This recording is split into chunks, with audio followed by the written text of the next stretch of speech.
सनातन हिंदू एकता पदयात्रा की जय, बागेश्वर धाम की जय।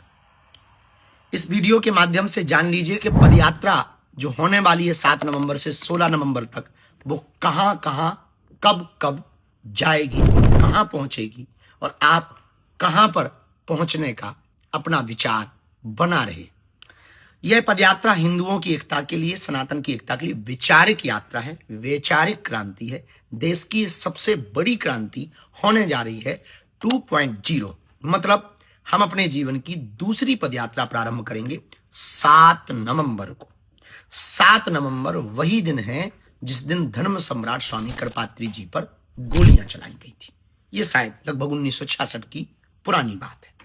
अब ये 2025 की नई बात है कि वही तिथि दिल्ली में फिर से दोहराई जाएगी 7 नवंबर को। 7 नवंबर को कात्यायनी माता मंदिर दिल्ली में छतरपुर में प्रातः काल 9:30-10 बजे पदयात्रा प्रारंभ होगी और यह पदयात्रा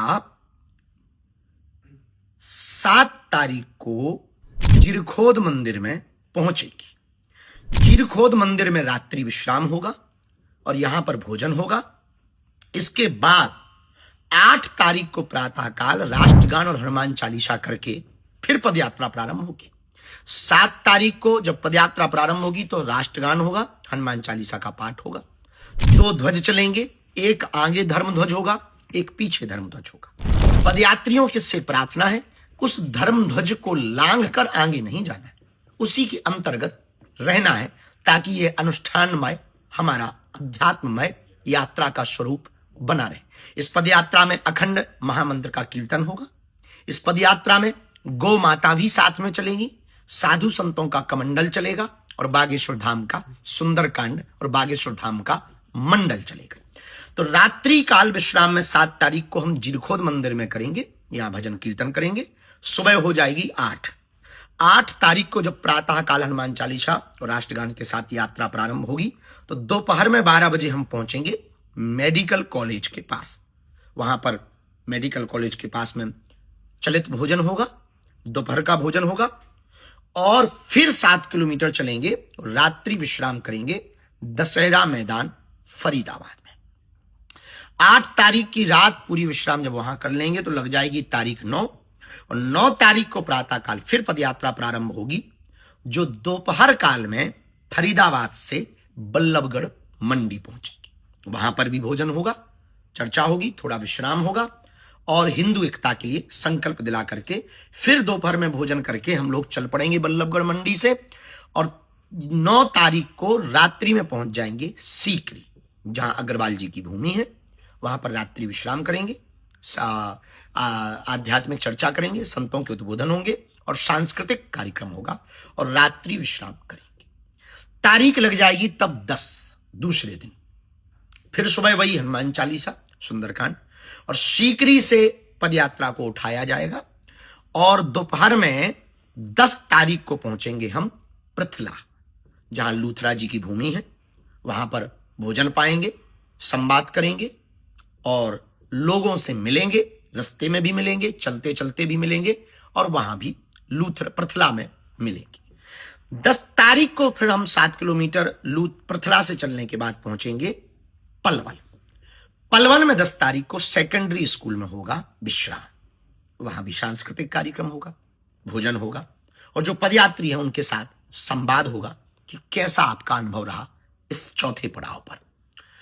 5वें पड़ाव की पदयात्रा प्रारंभ होगी प्रातः काल 7 बजे 11 तारीख को और 11 नवंबर को यह पदयात्रा पलवल से जब चालू होगी तो पलवल के आगे 7 किलोमीटर बाद एक शुगर मिल है, वहां पर यह दोपहर के भोजन के लिए रुकेगी और दोपहर का भोजन होगा, लोगों से संवाद होगा, सामाजिक समरसता की चर्चा होगी, वैचारिक बातें होंगी और भारत को समृद्ध बनाने के लिए, हिंदू राष्ट्र बनाने के लिए हम सब प्रण लेंगे। फिर 11 तारीख को रात्रि में पहुंचेंगे। 7 किलोमीटर की पदयात्रा फिर करके एक दिन में लगभग 15 किलोमीटर की यात्रा है टोटल। 7 किलोमीटर पे पहला विश्राम और रात्रि विश्राम फिर 11 तारीख को होगा मित्रौल में, जहां प्रधान जी का भूमि है। वहां पर 11 तारीख को रात्रि में पहुंचेंगे, जहां सामाजिक समरसता का भोज किया जाएगा। पदयात्रा पहुंच जाएगी फिर छठवें पड़ाव पर और तारीख बदल जाएगी और तारीख हो जाएगी 12 तारीख को प्रातःकाल मित्रौल से हनुमान चालीसा और राष्ट्रगान गा करके आगे बढ़ेंगे। और जब आगे बढ़ेंगे तो 7-8 किलोमीटर की यात्रा करके पहुंचेंगे हम लोग बनचारी, जहां जेबीएम जगह है। वहां 12 तारीख हो गई होगी। 12 तारीख को जेबीएम बनचारी में दोपहर के भोजन में विश्राम करेंगे, संवाद करेंगे और फिर इसके बाद में लोगों को मिलते हुए ब्रिज की तरफ बढ़ना प्रारंभ हो जाएगा पूरे बागेश्वर धाम के भक्तों का, क्योंकि ये पद यात्रा बालाजी और बांके बिहारी के मिलन की यात्रा है। तो बड़ा उत्साह के साथ जब ब्रिज की तरफ बढ़ेंगे तब पहुंच जाएंगे हम लोग होटल मंडी।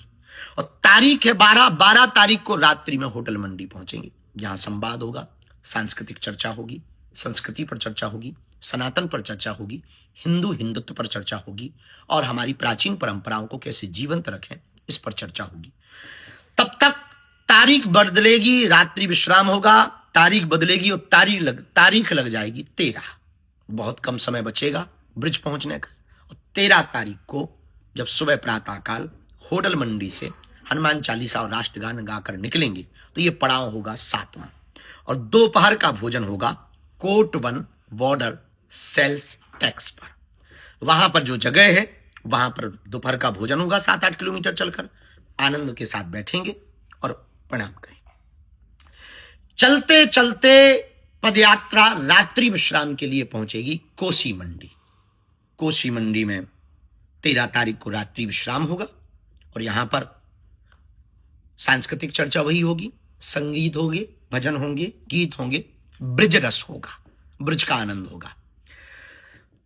पदयात्रा विश्राम करेगी 13 तारीख को कोसी मंडी में और तारीख बदलेगी, तारीख लगेगी 14 और पड़ाव होगा 8वां। और 14 तारीख को जब सुबह प्रातःकाल कोसी मंडी से हनुमान चालीसा और राष्ट्रगान गाकर निकलेंगे तो 7-8 किलोमीटर चलने के बाद में जो दोपहर का भोजन होगा वो होगा बेकमेट इंडस्ट्री कंपनी के सामने। वहां पर भोजन होगा, वहां पर संवाद होगा, सामाजिक समरसता की चर्चा होगी और फिर यहां से प्रण लेकर के फिर बढ़ जाएंगे 7-8 किलोमीटर और रात्रि विश्राम 14 तारीख को करेंगे गुप्ता रेजिडेंसी में। वहां पर रुक करके फिर वहां के लोकल क्षेत्रीय लोगों से चर्चा करेंगे, संतों से चर्चा करेंगे, महंतों से चर्चा करेंगे, उनका आशीर्वाद लेंगे और विश्राम करेंगे। 14 तारीख को विश्राम करते ही तारीख बदल जाएगी, तारीख लग जाएगी 15 नवंबर। तो 15 नवंबर को 9वां पड़ाव होगा, फिर एक दिन मात्र शेष रह जाएगा। उत्साह और उल्लास चरम पर होगा बांके बिहारी से मिलन का और बालाजी से मिलवाने का। 9 तारीख को 9वें पड़ाव को 15 नवंबर को दोपहर का भोजन जो किया जाएगा सुबह चलने के बाद गुप्ता रेजिडेंसी से यादव हरियाणा ढाबा के पास में दोपहर का भोजन होगा। वहां रुकेंगे 15 तारीख को और वहां पर संवाद करेंगे, ब्रिजवासियों का आशीर्वाद लेंगे, ब्रिज के सभी माताओं का आशीर्वाद लेंगे, ब्रिज रज को मस्तक पर लगाते हुए रात्रि विश्राम करेंगे राधा गोविंद जी मंदिर में। वहां पर रात्रि विश्राम होगा, ठाकुर जी के दर्शन होंगे, ठाकुर जी के तरह तरह की लीलाओं का मधुर गायन होगा, संवाद होगा। रुका नहीं है, रात्रि विश्राम करेंगे, रुकेंगे। इसके बाद फिर वो दिन आ जाएगा जब हम सब अपने जीवन की 2.0 की यानी जीवन की दूसरी पदयात्रा को विराम देने का समय होगा। वो दिन आएगा जब बालाजी और बांके बिहारी के मिलन का समय आएगा।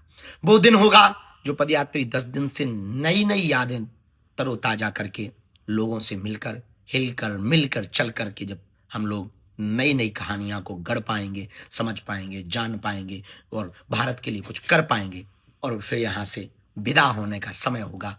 अपने अपने घरों की वापसी, कोई ट्रेनों से जाता दिखाई पड़ेगा, कोई बसों से जाता दिखाई पड़ेगा, तो कोई उत्साह लेकर जाता दिखाई पड़ेगा, तो कोई बांके बिहारी से बिछड़न का विरह लेकर के जाता दिखाई पड़ेगा। और तारीख बदलेगी, 15 से होगी 16 और 16 नवंबर को वो दिन अभूतपूर्व होगा। राधा गोविंद जी के मंदिर से चलकर 7-8 किलोमीटर दूर 4 धाम छठी करा में भोजन होगा, प्रसाद होगा और फिर इसके बाद में यहां से बांके बिहारी के चरणों में जाकर के यात्रा विश्राम करेगी और यात्रा बालाजी की यात्रा बांके बिहारी के चरणों में मिल जाएगी और जीवन का, भारत का एक दूसरा अध्याय गढ़ जाएगा।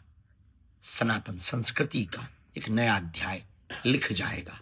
हिंदू डरपोक नहीं है, हिंदू डरा हुआ नहीं है, हिंदू एक है, हिंदू संगठित है, हिंदू जागा हुआ है, हिंदू अब भागने वाला नहीं है, हिंदू अब जाग चुका है।